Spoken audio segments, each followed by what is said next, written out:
So some time ago, I looked up the actual statistics when it came to how often people are killed by police, no matter what color they are.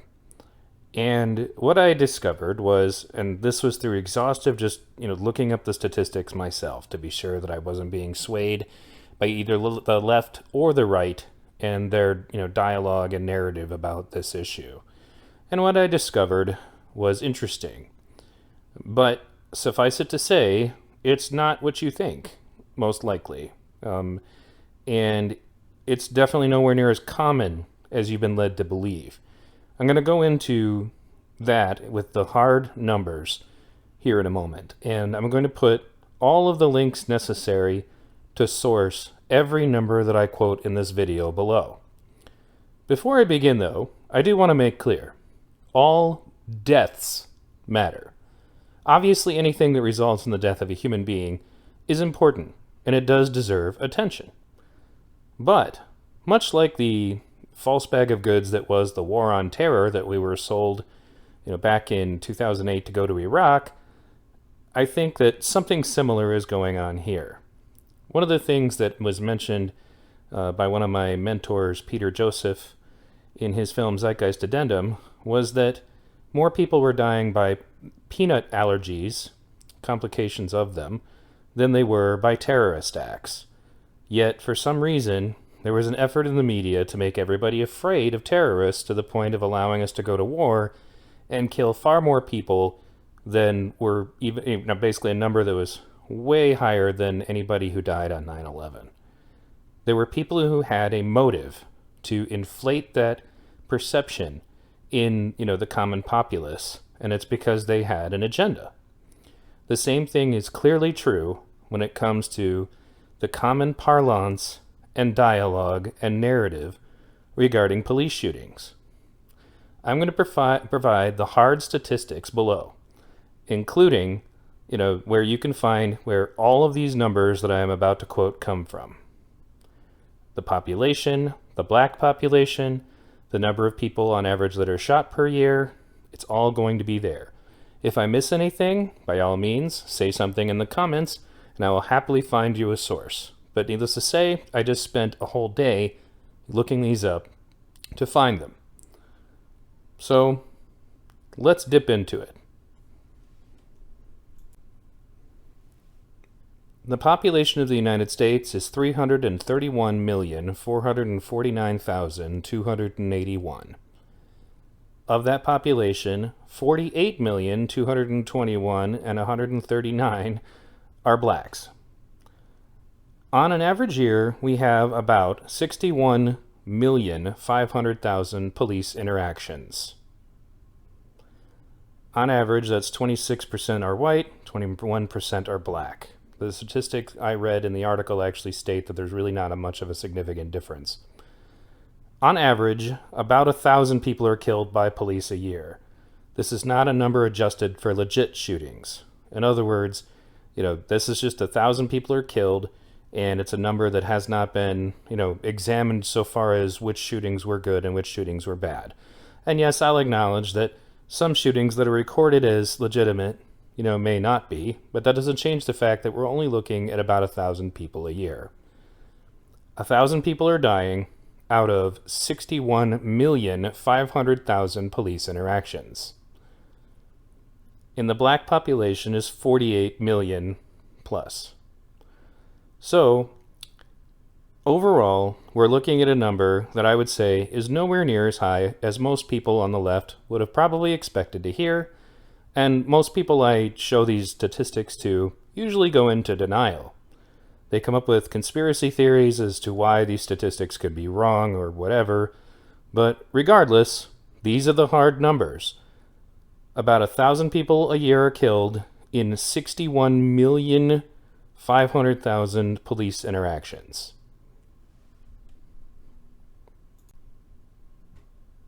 Now, in contrast, 7,484 blacks were murdered in 2019. Statistics show on average 90% of black murder victims are generally killed by other black people. This is the black-on-black crime statistic. But to be fair, most races kill their own race more often than other races. In most of the statistics I noticed for different years, this number of 90% was sometimes 91, sometimes it was 89, so this is basically about an average. But it usually is just slightly higher than the rate at which white people kill each other, just for the sake of conversation. But still far more than are killed by police in 2019. In 2019, 13 unarmed blacks and a total of 259 black people were killed by police, out of that 1,000 average that I mentioned earlier. Now, I plan on doing a separate show specifically about the black-on-black crime issue, but it's really more than just a black-on-black crime issue. It's a issue that is brought about by the criminal culture of the ghetto. I grew up in the ghetto myself, and it's a culture that affects everybody who lives there, no matter what color you are. It just so happens that there are a disproportionate amount of people of color who live in those neighborhoods, and therefore the reputation follows them. But I can assure you, having grown up there, I had just as many violent encounters with white kids, Hispanic kids, and Asian kids as black kids, because the entire culture of the ghetto is wrapped up essentially in the gangland thinking. Kids grow up and they want to be gangbangers. That's their heroes through the music, are encouraged, basically to kill people over dumb things. So that culture has to be dealt with, and it's actually a cause of a great deal more suffering and death in these communities than any amount of police killings. Now, if you consider for a moment and compare 7,484 to 259. We have a problem that's killing 7,484 black people a year, and we have a problem that killed 259 black people a year, 13 of which were unarmed. Which one of these things do you think would be the priority of an organization like Black Lives Matter? Again, all deaths matter, so of course police killings still matter, and we should look at things that we can do to reform the police to bring that number as close to zero as humanly possible. But some people will bring up a legitimate point to say, but more black people are, disproportionately killed by police. Okay, I have an explanation for that. So this information is taken from the FBI crime statistics, broken down by race and individual crimes. I included the crimes here where people of color are unfortunately higher represented so far as their participation. 69.4% whites as compared to 26% blacks as far as overall. So in this graph, black people make up 26% of the people calculated, yet committed 51.2% of the murder and non-negligent manslaughter, 52% of the robberies, 52.7 technically, and their proportion of weapons carrying, possession, etc. is 41%, while again only making up 26.6% of the population in this situation. Prostitution and commercialized vice, 42%. So as compared to whites and the other races, there's a disproportionate amount of crime, particularly the violent crimes such as murder, robbery, weapons carrying, etc., being carried out by the black population. And I want to make this very clear. This is not genetic. This is not anything that black people are inherently predisposed to doing. That's bullshit racist talking. And I'm not doing that. I've met people of color who do not grow up in these environments, who grow up outside of that culture that I referred to earlier, and they're just fine. And only an ignorant racist would imply that all black people are more predisposed to crime naturally. And I definitely don't agree with that. The thing is that there's a lot of hypocrisy going on currently where people of color in activism feel that they can generalize white people, and they will sometimes use statistics to back that up. But as far as to why it's possible that more black people are being killed by police, if they're engaged in, a disproportionate amount of violent crime, the likelihood of them dying at the hands of police goes up exponentially. And when you consider again that that same culture that I referred to earlier venerates shooting police officers, you hear it in the music, it's also more likely that they're going to resist. Another point of the issue that you have to consider is that inevitably, if there's a group of people that are committing the most of anything, that's going to create a bias in any police officer. And it's not correct. I'm not saying that racial profiling is morally correct, but it does explain it. And it's a look at what the problem really is that people don't really want to take. They don't want to take that look. It's much easier to blame the system alone. And the system plays a big part in it. Poverty plays a big part in it.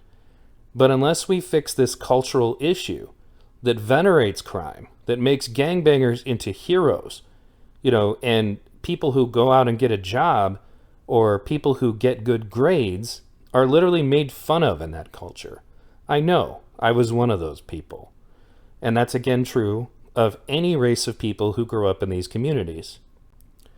You can make an argument that we could do things like invest money into the communities, and I absolutely agree that reducing poverty will help to fix this problem. But it's not enough on its own. You can't just throw money at this problem. Statistics have shown that when poor people win the lottery, a lot of them are back to being poor within about 4 years. This is not a problem that you can simply throw money at and get it to go away. At the end of the day, and I've done a lot of studying about this, people get roped into the drug culture because it's easier than flipping burgers. You make more money, lots more, usually very quickly. It's very seductive. You couple that with any of the other illegal activities and how fast people make money, and nobody wants to get a job at that point.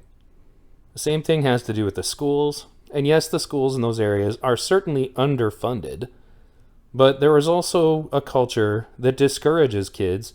It's just not cool. It was not cool. Like, I literally ended up getting picked on for using large words. Like, that's a thing you could get your ass kicked for in the ghetto. Getting good grades. I know kids would actually hide their report cards because they didn't want anybody to know that they were doing well at school because they didn't want to be picked on. And that's true in every culture to some degree, but I'm telling you, violence, you would get jumped for it. So, coming back to the main point, if a certain segment of the population, due to cultural issues, is participating in more violent crime, the likelihood of them being shot by police goes up. This is just basic common sense. It's not racism to point this out. It would be racism to suggest that black people are inherently violent. And that's wrong. It's ignorant. It's stupid. And as I said earlier, that's definitely not what I'm saying. But these statistics don't lie.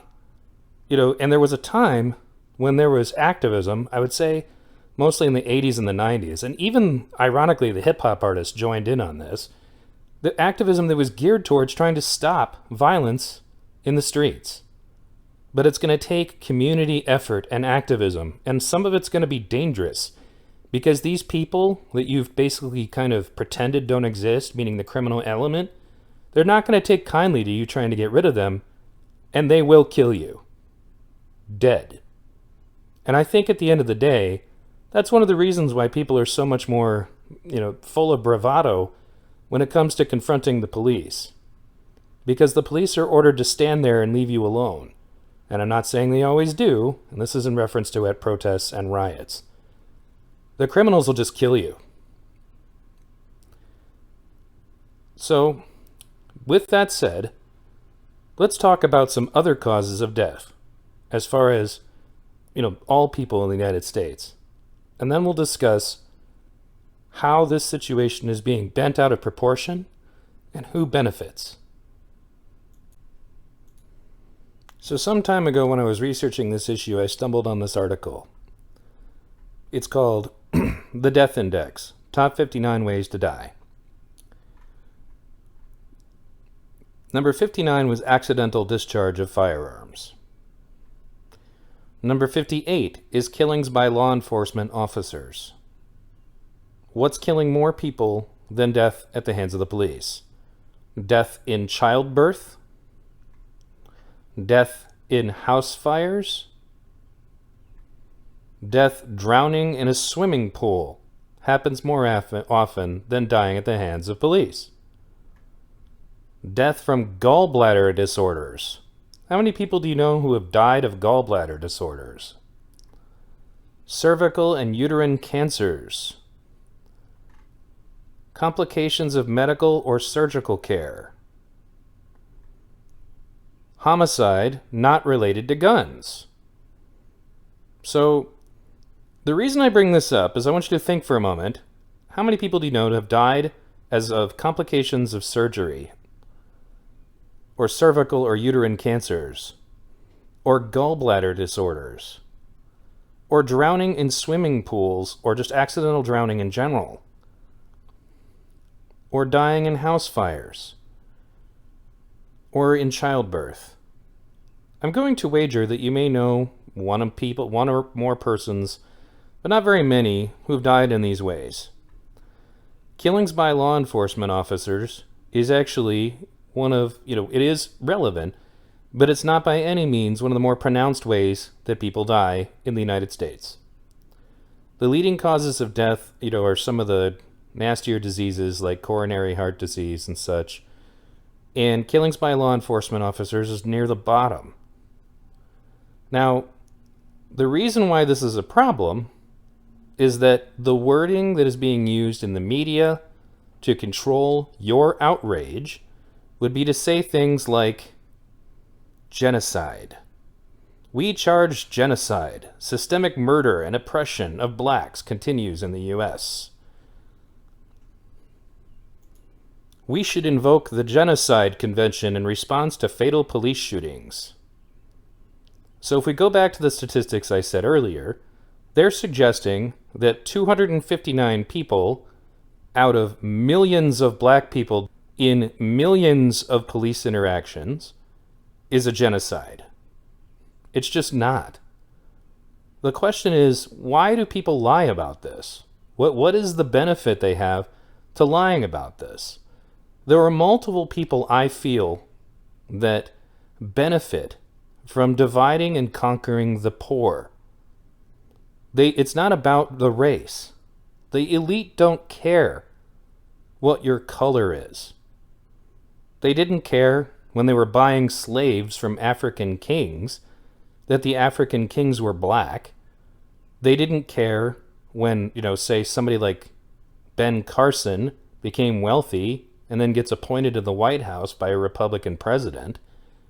If you can become wealthy, you're on their team. And brief side note, they also don't care about the poor white trash kids. They're not interested in helping us. If this was all about race, there would be some kind of rescue effort to save white kids who are in poverty. And we do exist. But I can assure you, having grown up in the ghettos, and also spending a significant period of my time in my childhood in the trailer park ghettos in the South, which nobody ever talks about, that are predominantly white, there's no efforts being made by the elite to rescue poor white people. But there are efforts to divide the poor white people from the poor black people, and the poor Hispanic people, and the poor Asian people, because the idea of all of us working together terrifies them. So, what is it really about? It's about preventing the poor from uniting to recognize who the real enemy is.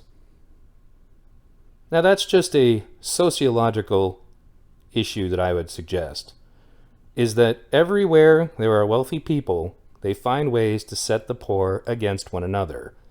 And race is an excellent way to do this. The natural tribal-like instincts can be activated by people through misleading them about things like this. And when you think about it, the media has been engaged in just that. We keep seeing videos of police shootings, and it would give you the impression, and I've heard black activists say this because they honestly believe it, that thousands of black people are dying at the hands of police every day.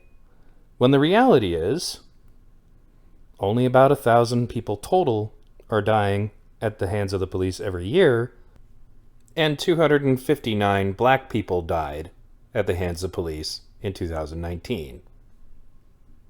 Who else benefits from all of the racial division and hatred? Well, activism is often big money. And the BLM co-founder has purchased like $500,000 homes, like 4 of them. And while I believe entirely that it's possible that that money was all, not actually from the donations to Black Lives Matter, that remains to be seen, as they only basically registered with the IRS last year. They will be required to report where their money is going. But I've done some reading on this issue, and Patrisse Cullors was paying members of her family, as consultants and such. And that's also how she was pulling her salary that was a 6-figure salary from Black Lives Matter. I do think the majority of her money likely came from the book deals that she has. I guess she's got a deal with YouTube, and she's got a deal with one of them, like a movie filmmaker or whatever. So those are other places where she could have gotten her money, but it doesn't change the fact that she only got that money, even the money that she earned herself, because of her time in activism. And her activism was only garnering so much attention because of all the hype around this issue of police violence against black people.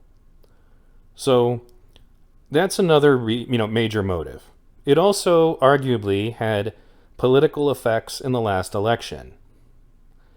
So that's another group of people who stand to benefit from it.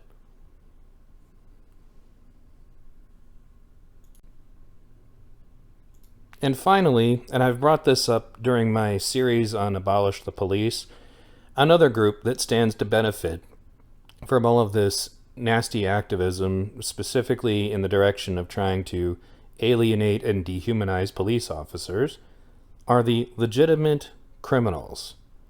Now, if you looked at this picture initially, you might be thinking to yourself, damn it, we really need to demilitarize the police. But that's not police. That's the Mexican drug cartel, wearing all that military gear, driving the military vehicles, and using the military weapons. They're now taking a special interest in Seattle, in the Pacific Northwest, and places that have defunded their police departments. If you were stupid enough to abolish your police department, they would simply take over. In Mexico, the cartel was able to basically mount an armed assault on the Mexican police to the point that it forced the president of Mexico to order that they release a major drug lord that had taken years to finally capture. And what did the president say afterwards? Well, we're going to focus more on social programs for the poor to prevent crime. Sound familiar?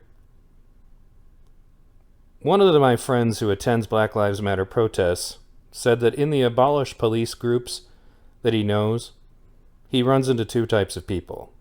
People who have no idea what crime looks like, who've probably never lived in a neighborhood where there were gunshots, who've never had, lost a family member, or, been targeted for violence themselves by a criminal gang. And then he said the other group of people who would love to abolish the police are the criminals he knows. People that he sees at these protests that are lifelong criminals who of course know that their lives will be a hell of a lot easier if you abolish the police. Now, a good argument could be made for decriminalizing drugs, and I agree with that. But the criminal element isn't going to cease to exist just because you decriminalize drugs, any more than it did when we basically ended prohibition of alcohol. These gangs will find something else. The mafia, the Italian mafia, for example, was only taken down by hard police work that involved extensive surveillance and a lot of extra work. And before that, they could pretty much kill anybody they wanted. And those organizations stand to benefit a great deal from the way that this activism is turning. It also has the side effect of making leftist ideologies look like domestic terrorism. And I've done separate shows on that topic that you can look for on my channel. If you have any trouble finding them, mention them in the comments, and I'll link them to you. But domestic terrorism, as defined by the Patriot Act, could easily, be used against us as activists.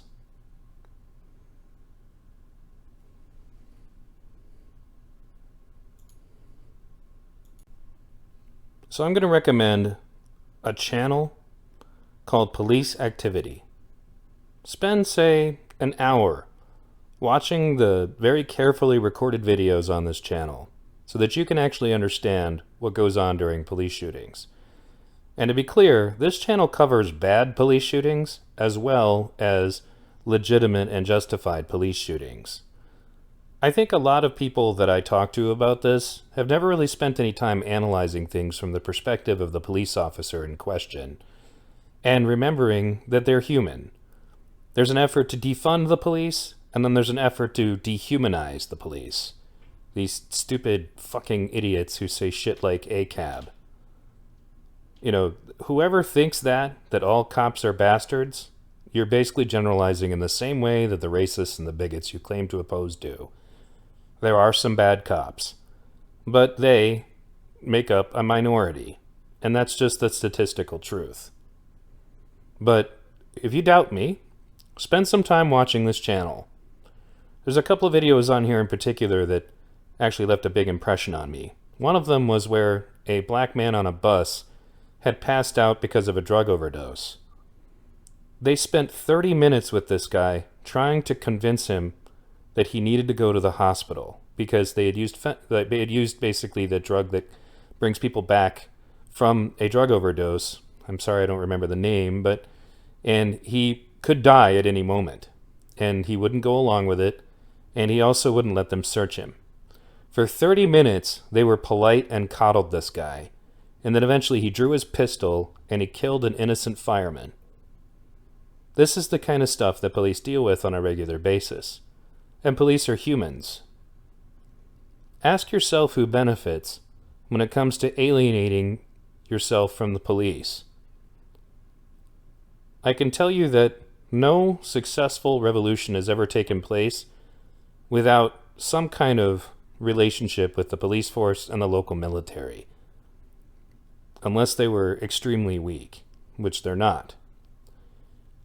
So, if we continue to alienate them, and we basically allow ourselves to be alienated from them, who benefits?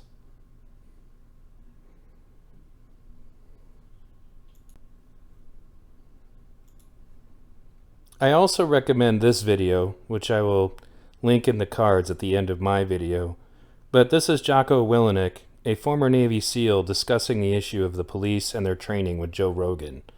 It's about a 30-minute clip, but by the time he's finished, you'll understand exactly the nature of the real problem when it comes to policing. He said that police should spend about 15% of their time training and practicing.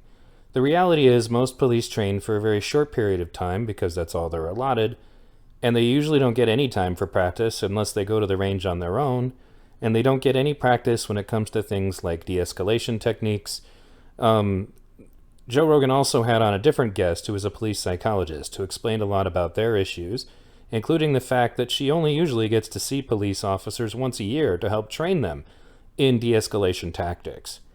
And I'm not opposed, for example, to us adding a new faction or, just category as far as police are concerned of people who are experts on peaceful de-escalation. But suggesting that social workers alone can be deployed to every situation is just fucking stupid. Particularly, if it's something like domestic violence.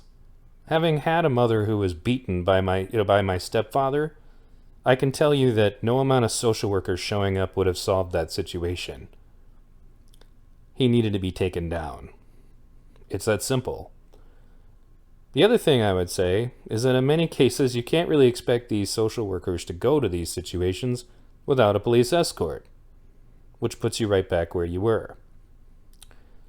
If I have new listeners who are watching this who still have reservations about my point of view on this, you can go back to my channel and watch my 2 videos on the topic of defunding the police and my arguments against them.